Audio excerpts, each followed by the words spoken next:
সদস্য সচিব, তার বিরুদ্ধে কোনো অ্যাকশন নেওয়া হয়েছে?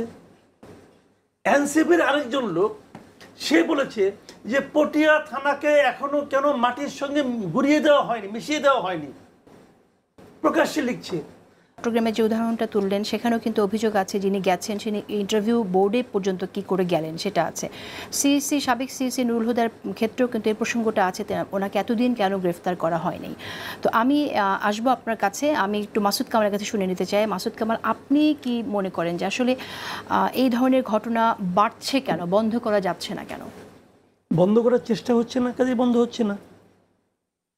কি কি চেষ্টা প্রয়োজন যদি আপনি একটু খুলে বলেন। আইন অনুযায়ী চেষ্টা করতে হবে, কারণ আপনি একটা জিনিস লক্ষ্য করেন, পটিয়ার যে ঘটনাটা,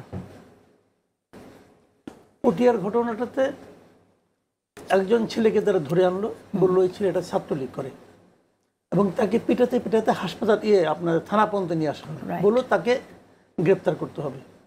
ওসি বললেন যে তাকে আমরা গ্রেপ্তার করবো কিসের, তার বিরুদ্ধে তো কোনো মামলা নেই, এবং সে কিন্তু পটিয়ার ছেলেও না, অন্য একটা জায়গা থেকে সে পটিয়ায় বেড়াতে এসেছিল। এবং ওসি ওইখান থেকে তার যে এলাকা যেখানে, সেখানে সে ফোন করেছেন যে ওর নামে কোনো মামলা আছে কিনা, তারাও বলছে তার নামে কোনো মামলা নেই।